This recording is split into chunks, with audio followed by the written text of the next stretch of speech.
A few things about Fukushima. And by the way, I'm so excited that I'm just doing a live webcam. I haven't done this in, well, not at all this year, probably. But anyhow, Fukushima. What do you need to know about Fukushima? I'm not going to give you all the answers here because nobody really can. Let's first face that. And don't let that get you down.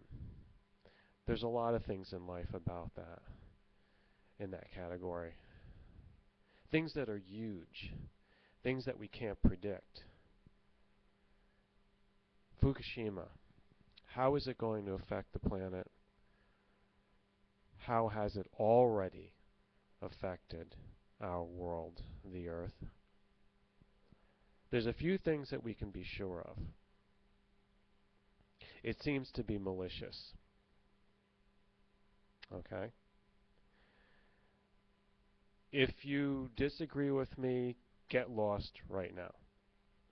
Because you really are not on the same page. You really couldn't understand. So I'm booting you right now. Give me a thumbs down or whatever. I don't care.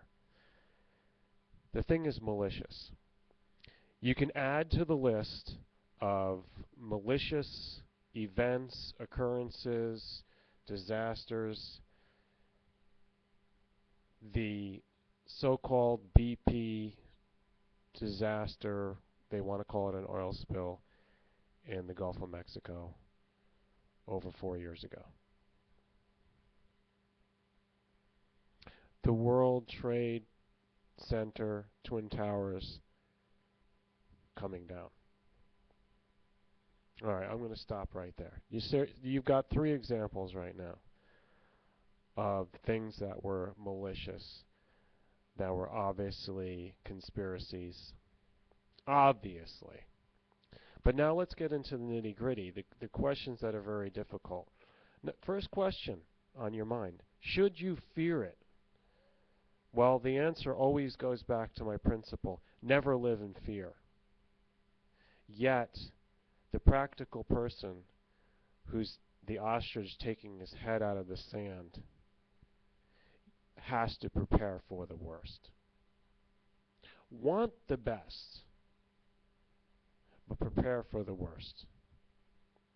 That's just logical thinking. It's common sense. It's actually a superior strategy. And that's what I give you here today. Don't fear. Because in a worst case scenario that people keep squawking about, the sky is falling. When? Right now? Today? Like the 10,000 other times that you told us that? A-holes? Asshats? The sky is not falling. And besides of which, if it really happened right now, I don't need anyone to tell me. I'm going to notice it when I step outside. In that case, find your loved ones. Do the thing that's most important at that moment. But until then, try to live as if every moment is your last, but don't be an extremist, a fanatic, or go around like a freak, unless you want to do that some of the time. Maybe in New Orleans for the Mardi Gras. No, I'm not recommending that. I always promote behavior on an even keel, as you can tell on my channel, ironically. So, worst case scenario, I just don't see it happening. That's worst case scenario. I have a lot more faith in the reason why I'm here. But having said that, I don't believe in these scientists like Thunderfoot, and I really despise him. If you're going to be here as a fanboy for Thunderfoot, go suck on his little toe of his Thunderfoot. I don't understand what you would be getting out of here. I just don't waste anybody's time, last of all your own.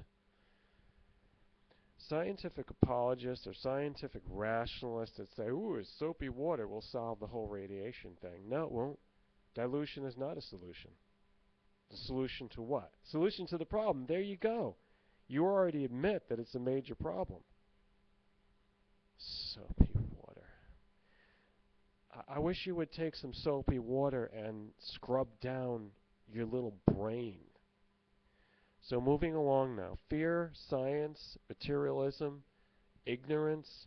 Let's talk about what actually is going on with the politics and the structure of the organization around this Fukushima site, the Fukushima operation that it was. Fukushima Daiichi, nuclear power plant, multiple reactors, up to 6 of them if you can count. TEPCO is known as Tokyo Electric. Alright, that's the cover story. Who owns them? Who controls it? It's private. Security was run by another firm. They're basically to blame. I'm not going to mention that right now. Any more details.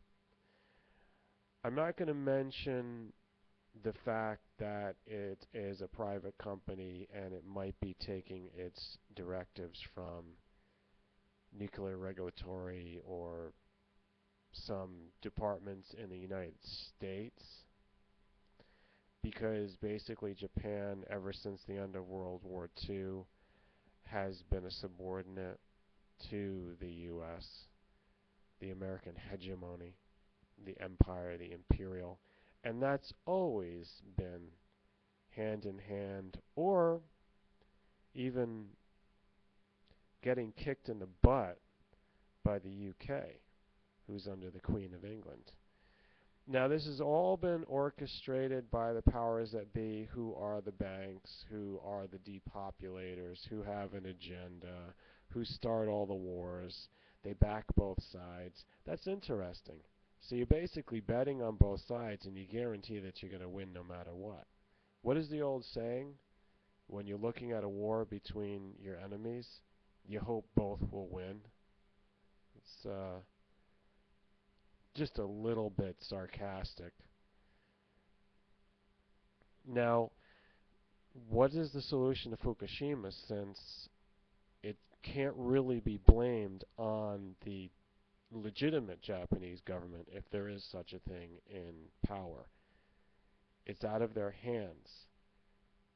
They can't do anything, so you see a lot of shakeups going on. It's not the Japanese people's fault. That's why it's a conspiracy. Eventually we're going to do something. I don't have all the answers here.